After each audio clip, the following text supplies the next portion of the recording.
Guccifer 2.0 Identity. What we think we know. On June 21st, 2016, in an interview with Vice, Guccifer 2.0 stated that he is a Romanian. On June 30th, 2016, and January 12th, 2017, Guccifer 2.0 stated that he is not Russian. However, despite stating that he was unable to read or understand Russian, metadata of emails sent from Guccifer 2.0 to The Hill showed that a predominantly Russian language VPN was used.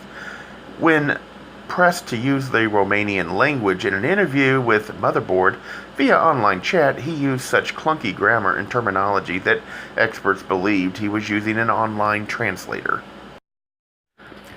Some cybersecurity experts have concluded that Guccifer 2.0 is likely a creation of the Russian state-sponsored hacking group thought to have executed the attack, invented to cover up Russian responsibility.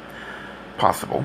The cybersecurity firm CrowdStrike, which was hired by the DNC because, guess what, they refused to let the FBI get involved to analyze the data breach, posits that Guccifer 2.0 could be part of a Russian intelligence disinformation campaign.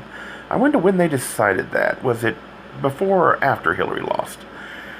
A creation to deflect blame for the theft. Russia has made use of the invention of a lone hacker as an hacktivist to deflect blame to the past, deploying this strategy in previous cyber attacks. Well, duh, that does make some sense on the German government and the French network, TV5 Mondi. Thomas Ridd of King's College London, a cybersecurity expert, states that it is more likely than not that the whole operation, including the Guccifer 2.0 part, was orchestrated by Russian spies, the hackers responsible for the DNC email leak. A group called Fancy Bear by CrowdStrike, which, again, because the FBI was not allowed to do an investigation, seemed to have not been working on the DNC's servers on April the 15th, which in Russia is a holiday, in honor of the Russian military's electronic warfare services. Aw, isn't that just so convenient? We get an innuendo as well.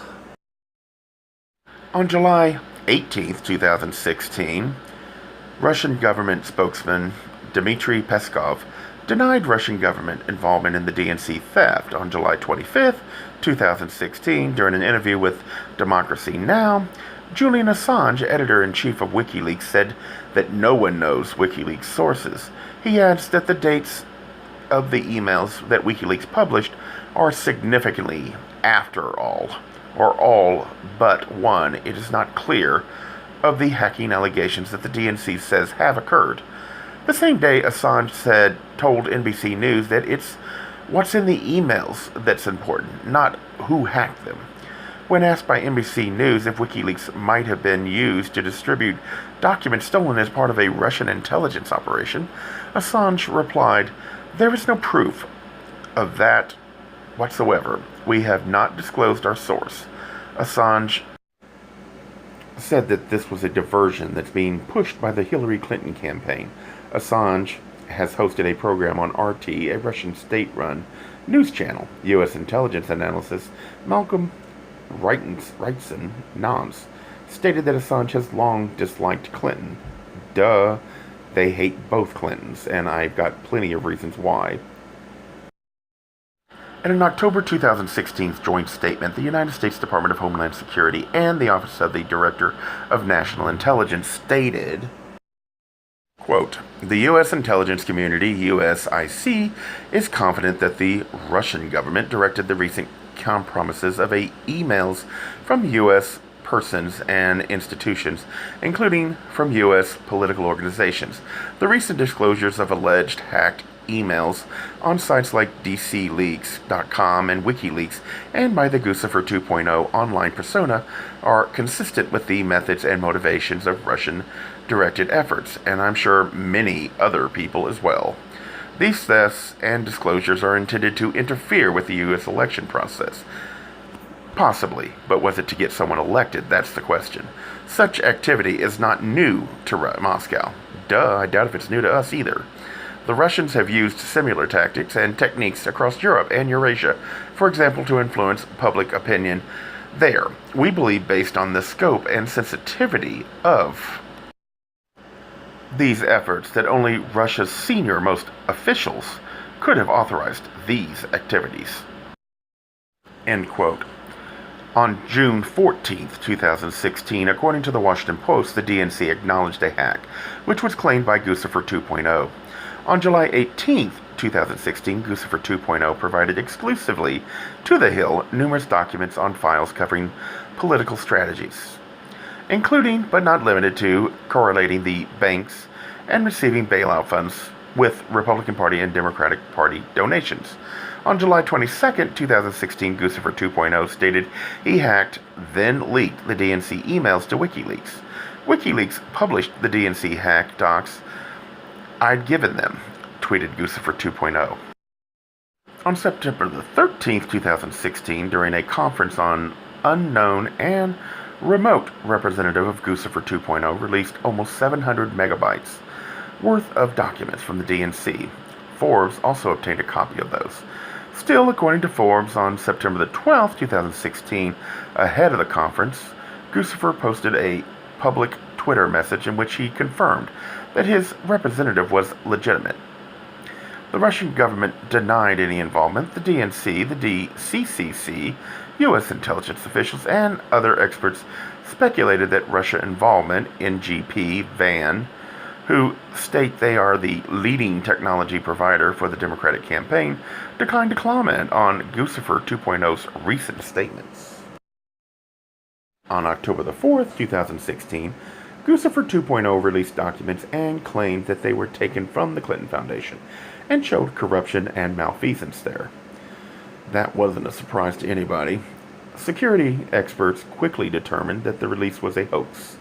The release did not contain Clinton Foundation documents, but rather consisted of documents previously released from the DNC and DCCC thefts, data aggregated from public records, and documents that were fabricated altogether as propaganda.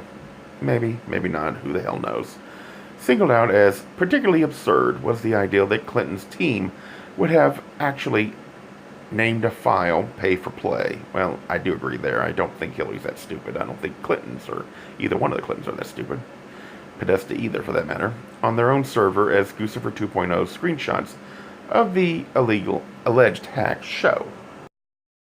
I just want to post this a bit about the big lie, Joseph Goebbels, and he talks about the fact that you can only the big lie works if you repeat it enough times, but you can only continue it for as long as you can protect the people that are trying to get you convinced of the lie. Eventually, the truth does come out, so it's a limited time, and so the enemy of the state is the truth, is what it basically says. Well, I think that's what's going on here.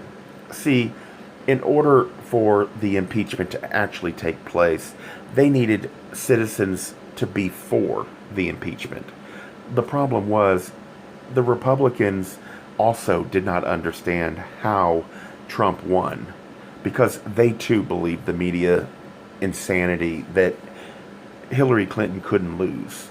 So they're still rather shy about the fact, and unless they saw a complete collapse of all of the polls, well below what he had already been showing, he was not going to be in danger of impeachment.